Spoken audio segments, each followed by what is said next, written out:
창을 멈추게 하는 힘. 한자 공부의 깊은 의미. 흔히 한자에 대하여 이런 고민을 갖는다.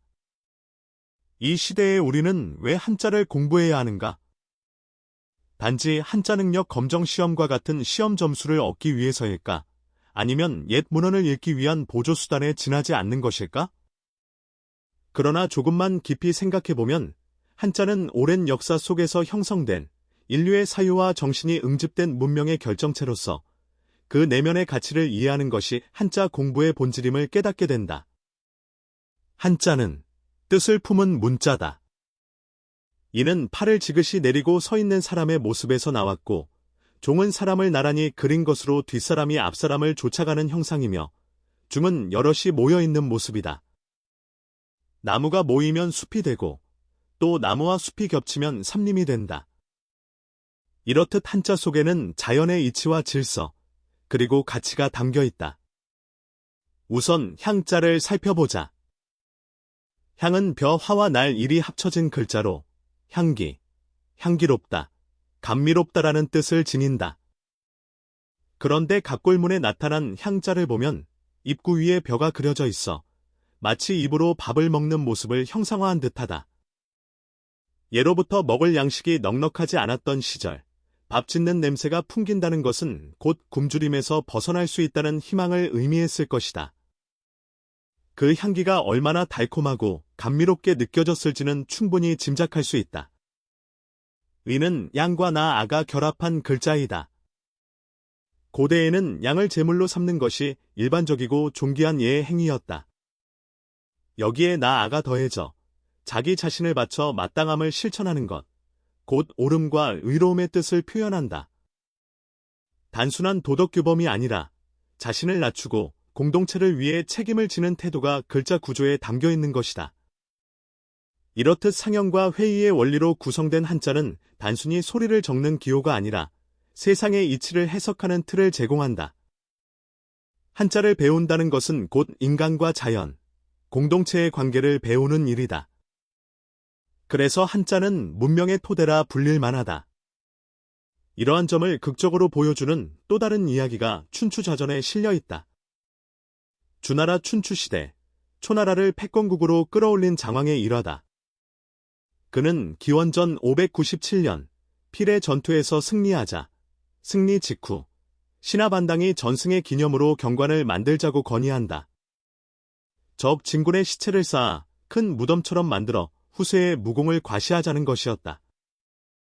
당시로서는 관행으로 행하여지긴 하였으나 정말 참혹한 일이었다. 그러자 장왕은 이를 단호히 거절하며 무자를 풀이한다.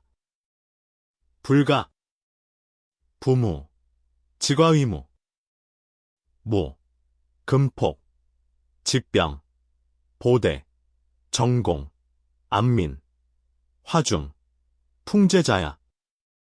즉, 불가하다. 무릇 무자는 지와 과가 합쳐져 무가 되었다.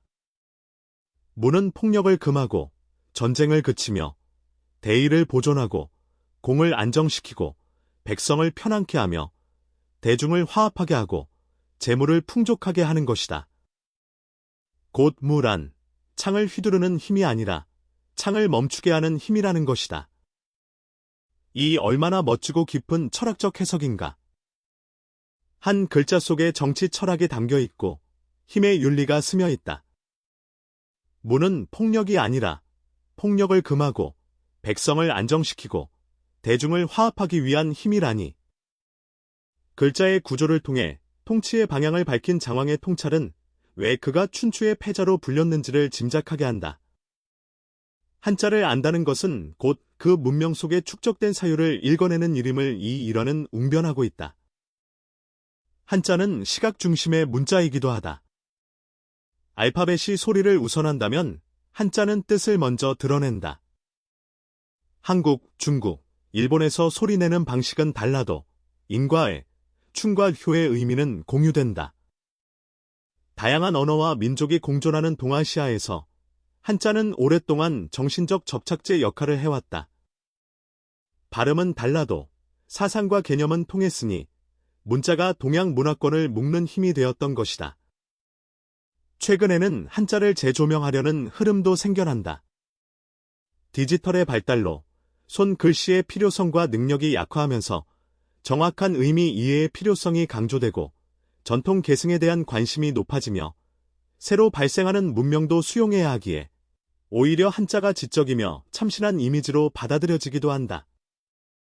각종 출판물에서 한자를 병기하는 사례가 늘어나는 것도 같은 맥락이다. 동음이의어가 많은 우리말의 특성상 한자는 사고를 명료하게 하고 의미를 분명하게 해준다. 아울러 한자의 표의성은 현대 사회에서도 여전히 강력한 힘을 발휘한다. 한자는 복잡한 사회 현상이나 미묘한 감정을 단 몇 글자로 응축하여 직관적이고 함축적으로 전달하는 데 매우 유리하기 때문이다. 우리가 일상에서 사용하는 신조어들이 한자의 조어 원리를 빌려오는 이유도 여기에 있다. 예를 들어 현대인의 소비 기준이 된 가성비는 가격 대비 성능의 비율이라는 긴 설명을 단 3글자에 압축해낸다. 또한 경제적 어려움으로 인해 연애, 결혼, 출산을 포기한 세대를 일컫는 삼포세대는 석삼과 뻘을 포를 결합하여 청년층의 고통스러운 현실을 서늘할 정도로 명확하게 정의한다. 카페에서 공부하는 이 들을 뜻하는 카공족 역시 장소와 행위, 그리고 집단이라는 개념을 한자의 결합으로 선명하게 드러낸다. 이처럼 한자는 새로운 문명 속에서도 신조어의 생명력을 불어넣는 엔진 역할을 하고 있다. 디지털 시대는 한자의 새로운 가능성을 열어주고 있다. 한글이나 병음 입력을 통해 손쉽게 한자를 사용할 수 있고 문자 인식과 음성 인식 기술은 나날이 정교해지고 있다.